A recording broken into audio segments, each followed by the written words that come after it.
Chapter 1. The studio was filled with the rich odour of roses, and when the light summer wind stirred amongst the trees of the garden, there came through the open door the heavy scent of the lilac, or the more delicate perfume of the pink flowering thorn.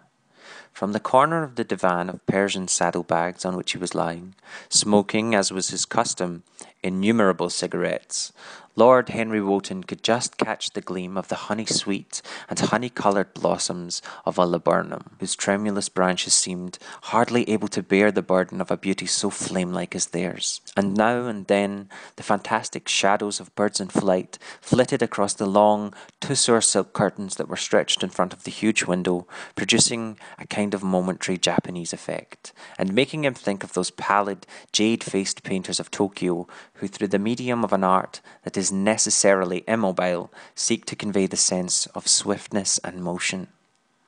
The sullen murmur of the bees, shouldering their way through the long unmown grass, or circling with monotonous insistence round the dusky gilt horns of the straggling woodbine, seemed to make the stillness more oppressive. The dim roar of London was like a bourdon note of a distant organ. In the centre of the room, clamped to an upright easel, stood the full-length portrait of a young man of extraordinary personal beauty, and in front of it, some little distance away, was sitting the artist himself, Basil Hallward, whose sudden disappearance some years ago caused at the time such public excitement and gave rise to so many strange conjectures. As the painter looked at the gracious and comely form he had so skilfully mirrored in his art, a smile of pleasure passed across his face, and seemed about to linger there. But he suddenly started up, and closing his eyes, placed his fingers upon the lids, as though he sought to imprison within his brain some curious dream from which he feared he might awake. "It is your best work, Basil, the best thing you have ever done," said Lord Henry languidly. "You must certainly send it next year to the Grosvenor. The Academy is too large and too vulgar. Whenever I have gone there have either been so many people that I have not been able to see the pictures, which was dreadful, or so many pictures that I have not been able to see the people, which was worse. The Grosvenor is really the only place." "I don't think I shall send it anywhere," he answered, tossing his head back in that odd way that used to make his friends laugh at him at Oxford. "No, I won't send it anywhere." Lord Henry elevated his eyebrows and looked at him in amazement through the thin blue wreaths of smoke that curled up in such fanciful whirls from his heavy, opium-tainted cigarette. "Not send it anywhere, my dear fellow? Why? Have you any reason? What odd chaps you painters are. You do anything in the world to gain a reputation. As soon as you have one, you seem to want to throw it away. It's silly of you, for there is only one thing in the world worse than being talked about, and that is not being talked about. A portrait like this would set you far above all the young men in England, and make the old men quite jealous if old men are ever capable of any emotion." "I know you will laugh at me," he replied, "but I really can't exhibit it. I have put too much of myself into it." Lord Henry stretched out on the divan and laughed. "Yes, I know you would, but it's quite true all the same. Too much of yourself in it. Upon my word, Basil, I didn't know you were so vain. I can't really see any resemblance between you, with your rugged, strong face and your coal-black hair, and this young Adonis, who looks as if he was made out of ivory and rose leaves. Why, my dear Basil, he is a Narcissus, and you... Well, of course, you have an intellectual expression and all that, but beauty, real beauty, ends where the intellectual expression begins. Intellect in itself is a mode of exaggeration and destroys the harmony of any face. The moment one sits down to think about it, one becomes all nose or all forehead or something horrid. Look at the successful men in any of the learned professions. How perfectly hideous they are, except of course in the church, but then in the church they don't think. A bishop keeps on saying at the age of 80 what he was told to say when he was a boy of 18, and as a natural consequence he always looks absolutely delightful. Your mysterious young friend, whose name you have never told me, but whose picture really fascinates me, never thinks. I feel quite sure of that. He is some brainless, beautiful creature who should always be here in winter when we have no flowers to look at, and always here in summer when we want something to chill our intelligence. Don't flatter yourself, Basil. You are not in the least like him." You don't understand me, Henry, answered the artist. Of course I am not like him. I know that perfectly well. Instead, I should be sorry to look like him. You shrug your shoulders. I'm telling you the truth. There is a fatality about all physical and intellectual distinction, a sort of fatality that seems to dog through the history and the faltering steps of kings. It is better not to be different from one's fellows. The ugly and the stupid have the best of it in this world. They can sit at their ease and gape and play. If they know nothing of the victory, then they are spared the knowledge of defeat. They live as we should all live, undisturbed, indifferent, and without any disquiet. They neither bring ruin upon others nor receive it from alien hands. Your rank and wealth, Harry, my brains such as they are, my art, whatever it might be worth, Dorian Gray's good looks, we shall all suffer for what the gods have given us. Suffer terribly. Dorian Gray, is that his name? Asked Lord Henry, walking across the studio toward Basil Hallward. Yes, that is his name. I didn't intend to tell you. But why not? Oh, I can't explain. When I like people immensely, I never tell their names to anyone. It's like surrendering a part of them. I have grown to love secrecy. It seems to be the only one thing that can make modern life mysterious or marvellous to us. The commonest thing is delightful if one only hides it. When I leave town now, I never tell my people where I'm going. If I did, I would lose all my pleasure. It's a silly habit, I dare say, but somehow it seems to bring a great deal of romance into one's life. I suppose you think me awfully foolish about it.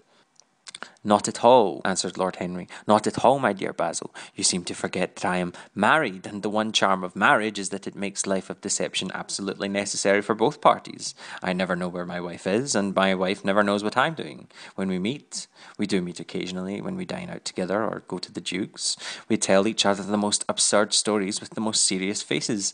My wife is very good at it, much better, in fact, than I am. She never gets confused over her dates, and I always do, and when she does find me out, she makes no row at all. I sometimes wish she would, but she merely laughs at me. I hate the way you talk about married life, Harry, said Basil Hallward, strolling towards the door that led into the garden. I believe that you are really a very good husband, and that you are thoroughly ashamed of your own virtues.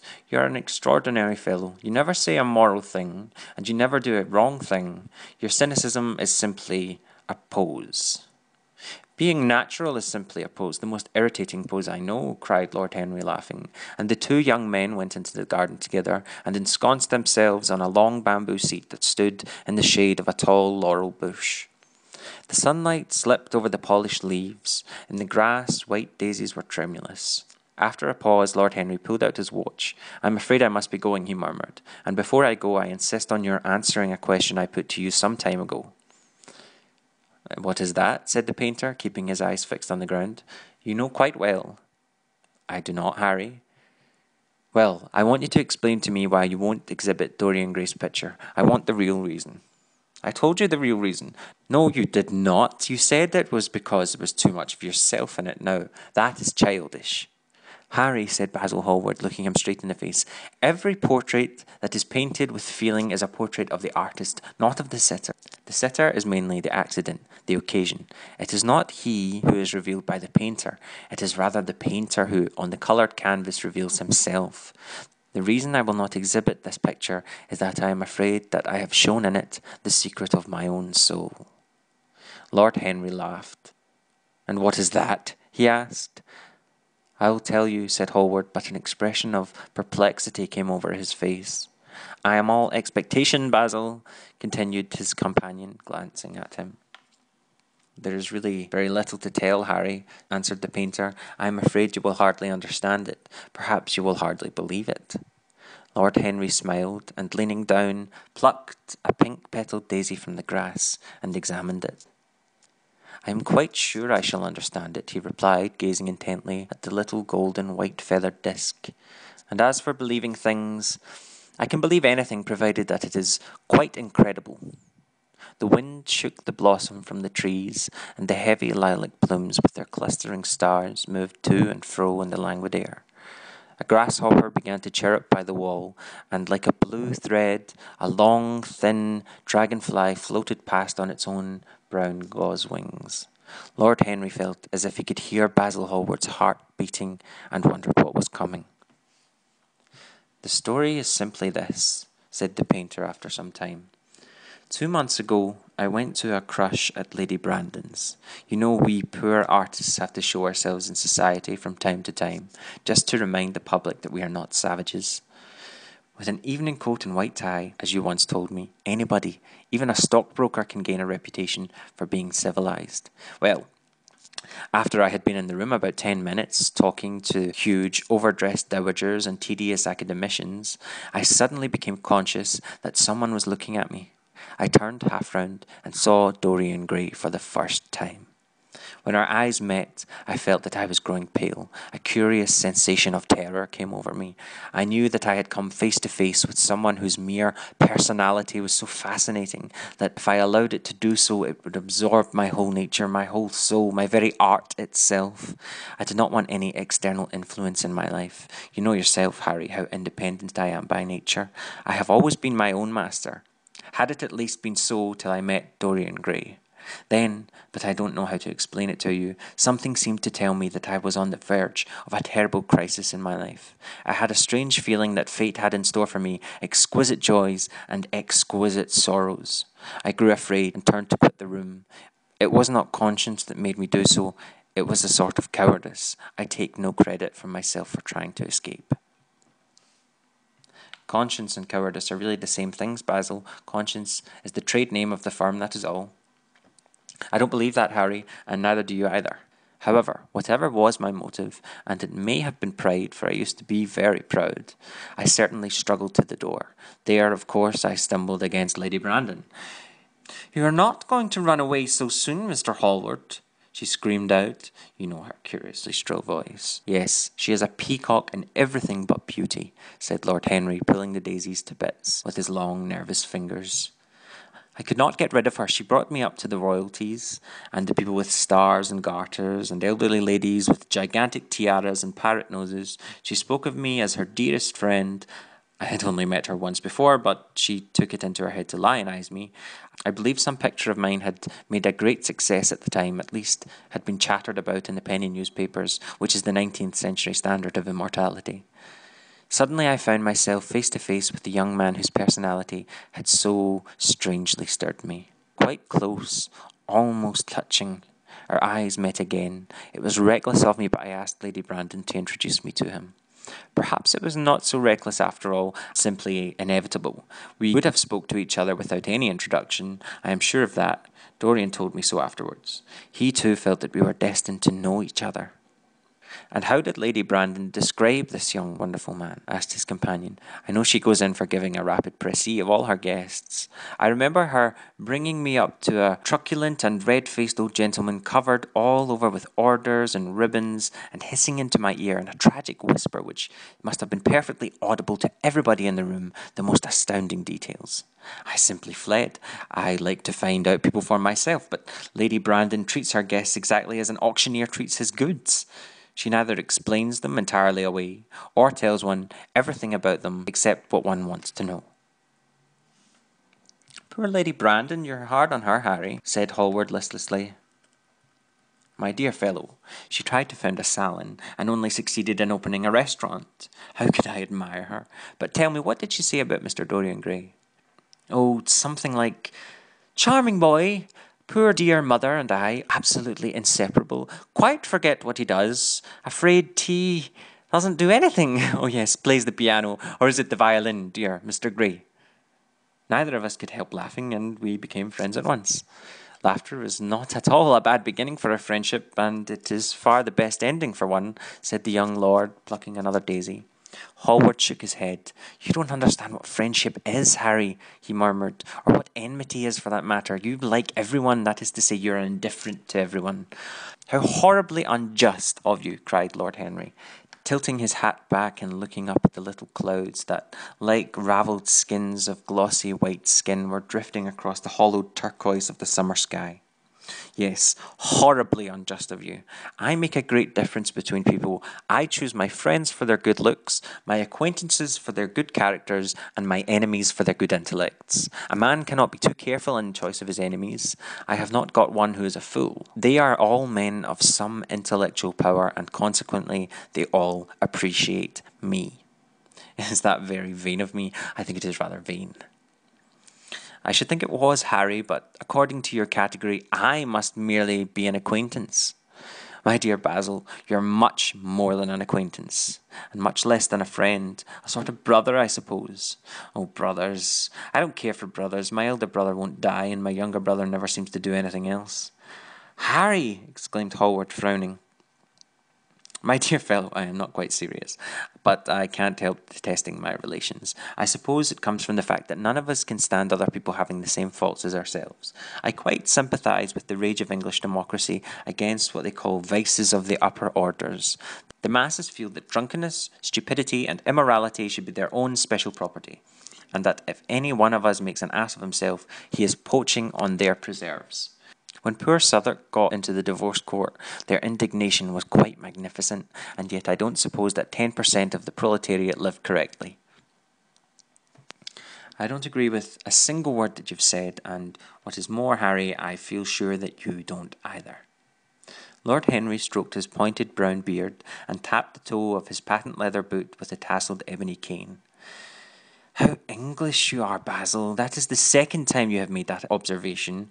If one puts forward an idea to a true Englishman, always a rash thing to do, he never dreams of considering whether the idea is right or wrong. The only thing he considers of any importance is whether one believes it oneself. Now, the value of an idea has nothing whatsoever to do with the sincerity of the man who expresses it. Indeed, the probabilities are that the more insincere the man is, the more purely intellectual the idea will be, as in that case it will not be coloured by either his wants, his desires, or his prejudices. However, I don't propose to discuss politics, sociology, or metaphysics with you. I like persons better than principles, and I like persons with no principles better than anything else in the world. Tell me more about Mr. Dorian Gray. How often do you see him? Every day. I couldn't be happy if I didn't see him every day. He is absolutely necessary to me. How extraordinary. I never thought you would care for anything but your art. He is all art to me now, said the painter gravely. I sometimes think, Harry, that there are only two eras of importance in the world's history. The first is the appearance of a new medium for art, and the second is the appearance of a new personality for art also. What the invention of oil painting was to the Venetians, the face of Antinous was to late Greek sculpture, and the face of Dorian Gray will be some day to me. It is not merely that I paint from him, draw from him, sketch from him. Of course, I have done all that, but he is much more important to me than a model or a sitter.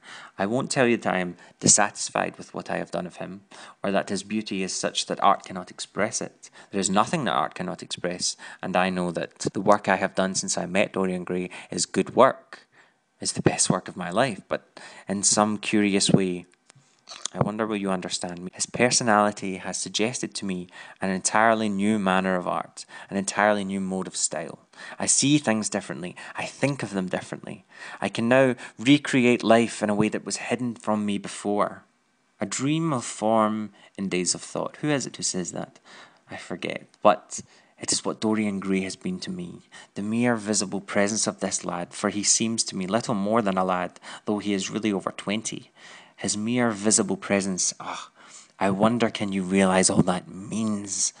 Unconsciously, he defines for me the lines of a fresh school, a school that is to have in it all the passion of the romantic spirit, all the perfection of the spirit that is Greek, the harmony of soul and body, how much that is. We, in our madness, have separated the two, have invented a realism that is vulgar, an ideality that is void. Harry, if you only knew what Dorian Gray is to me. You remember that landscape of mine, for which Agnew offered me such a huge price that I would not part with it. It is one of the best things I have ever done. And why is it so? Because while I was painting it, Dorian Gray sat beside me. Some subtle influence passed from him to me. For the first time in my life, I saw in the plain woodland the wonder I had always looked for and always missed. Basil, this is extraordinary. I must see Dorian Gray. Hallward got up from his seat and walked up and down the garden. After some time he came back. Harry, he said, Dorian Gray is to me simply a motive in art. You might see nothing in him. I see everything in him. He is never more present in my work than when no image of him is there. He is a suggestion, as I have said, of a new manner. I find in him curves of certain lines and the loveliness and subtleties of certain colours. That is all. Then why won't you exhibit his portrait? Asked Lord Henry. Because without intending it, I have put into it some expression of all this curious artistic idolatry, of which of course I have never cared to speak to him. He knows nothing about it, he shall never know anything about it, but the world might guess it. And I will not bare my soul to their shallow prying eyes. My heart shall never be put under their microscope. There is too much of myself in the thing, Harry, too much of myself. Poets are not so scrupulous as you are. They know how useful passion is for publication. Nowadays a broken heart will run to many editions. Oh, I hate them for it, said Hallward. An artist should create beautiful things, should put nothing of his own life into them. We live in an age when men treat art as if it were meant to be some form of autobiography. We have lost the abstract sense of beauty. Some day I will show the world what it is, and for that reason the world shall never see my portrait of Dorian Gray. I think you are wrong, Basil, but I won't argue with you. It is only the intellectually lost who ever argue. Tell me, is Dorian Gray very fond of you? The painter considered it for a few moments. He likes me, he answered after a pause. I know he likes me. Of course, I flatter him dreadfully. I find a strange pleasure in saying things to him that I know I shall be sorry for having said. As a rule, he is charming to me, and we sit in the studio and talk of 1,000 things. Now and then, however, he is horribly thoughtless and seems to take a real delight in giving me pain. Then I feel, Harry, that I have given away my whole soul to someone who treats it as if it were a flower to put in his coat, a bit of decoration to charm his vanity, an ornament for a summer's day. Days in summer, Basil, are apt to linger, murmured Lord Henry. Perhaps you will tire sooner than he will. It is a sad thing to think of, but there is no doubt that genius lasts longer than beauty. That accounts for the fact that we all take such pains to overeducate ourselves. In the wild struggle for existence, we want to have something that endures, and so we will fill our minds with rubbish and facts in the silly hope of keeping our place. The thoroughly well-informed man, that is the modern ideal. And the mind of the thoroughly well-informed man is a dreadful thing. It is like a bric-a-brac shop, all monsters and dust with everything priced above its proper value. I think you will tire first all the same. Some day you will look at our friend and he will seem to you to be a little thing out of a drawing, or you won't like his tone of colour or something. You will bitterly reproach him in your own heart and seriously think that he has behaved very badly to you. The next time he calls, he will be perfectly cold and indifferent. It will be a great pity, for it will alter you. What you have told me is quite a romance of art one might call it, and the worst of having a romance of any kind is that it leaves one so unromantic. Harry, don't talk like that. As long as I live, the personality of Dorian Gray will dominate me. You can't feel what I feel. You change too often. Ah, my dear Basil, that is exactly why I can feel it. Those who are faithful know only the trivial side of love. It is the faithless who know love's tragedies. And Lord Henry struck a light on the dainty silver case and began to smoke a cigarette with a self-conscious and satisfied air, as if he had summed up the world in a phrase. There was a rustle of chirruping sparrows in the green lacquer leaves of the ivy, and the blue cloud shadows chased themselves across the grass like swallows. How pleasant it was in the garden, and how delightful other people's emotions were, much more delightful than their ideals, it seemed to him. One's own soul, and the passions of one's friends, those were the fascinating things in life. He pictured to himself with silent amusement the tedious luncheon that he had missed by staying so long with Basil Hallward. Had he gone to his aunt's, he would surely have to have met Lord Goodbody there, and the whole conversation would have been about the feeding of the poor and the necessity for model lodging-houses. Each class would have preached the importance of those virtues, for whose exercise there is no necessity in their own lives. The rich would have spoken on the value of thrift, and the idle grown eloquent over the dignity of labour. It was charming to have escaped all that. As he thought of his aunt, an idea seemed to strike him. He turned to Hallward and said, "My dear fellow, I have just remembered." "Remember what, Harry?" "Where I have heard the name Dorian Gray." "Where was it?" asked Hallward, with a slight frown. "Don't look so angry, Basil. It was at my aunt Lady Agatha's. She told me she had discovered a wonderful young man who was going to help her in the East End, and that his name was Dorian Gray. I am bound to state that she never told me he was good-looking. Women have no appreciation of good looks. At least good women have not.